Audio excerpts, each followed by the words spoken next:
Hello there, everyone. This is Forrest coming at you.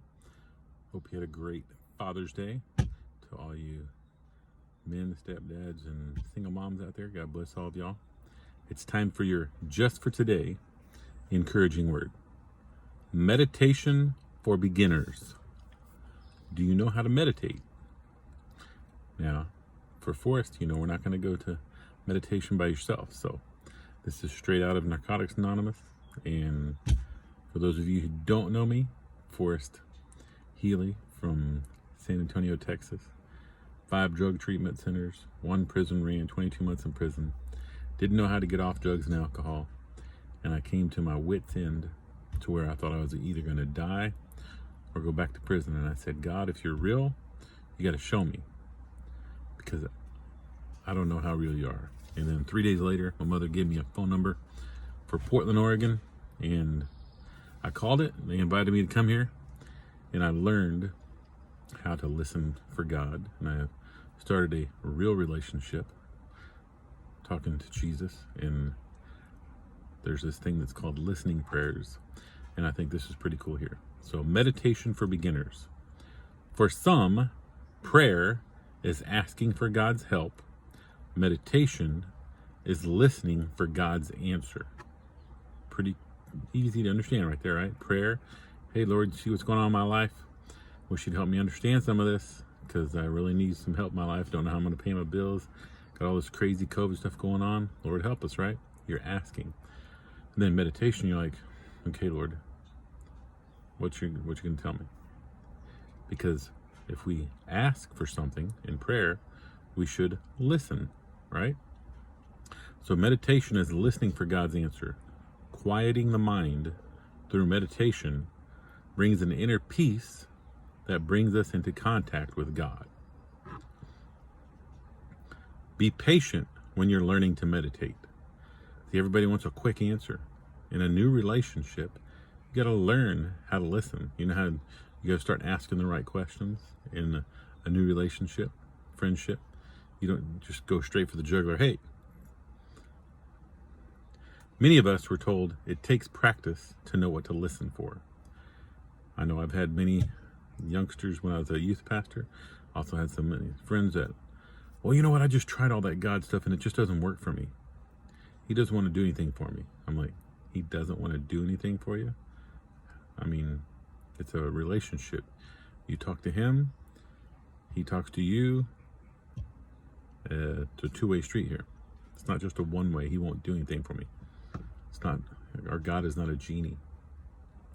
We're glad someone told us that, or many of us would have quit a week or 2 of meditating. For the first weeks, we have sat each morning, stilled our thoughts, and listened, just as the basic text said, but heard nothing. It may have taken a few more weeks before anything really happened. Even then, what happened was often barely noticeable. I know when we've done this listening prayers, you say, Lord, what does your word say about me? And you just take a deep breath and then wait for the first word that comes from your heart. No, not your heart, from your gut. Your heart.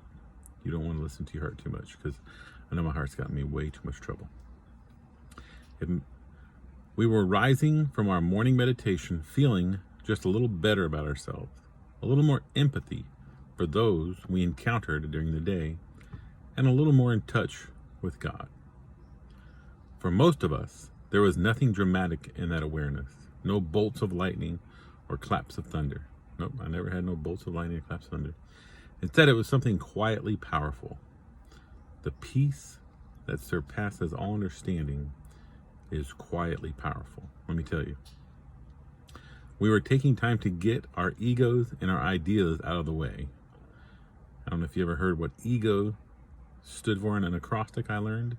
Ego stands for edging God out.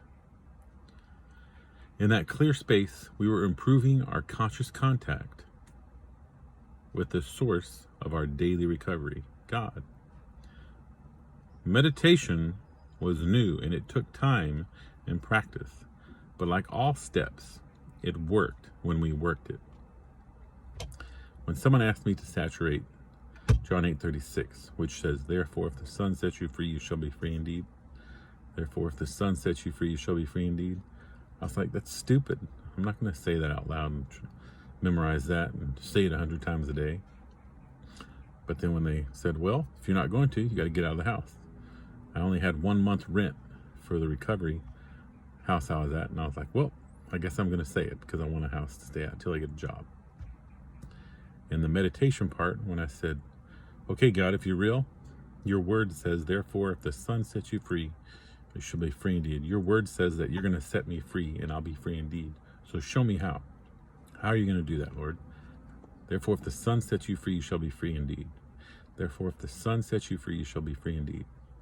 And in my heart, I knew through the relationship, through me talking with him, he set me free because I didn't know how to get off of drugs and alcohol.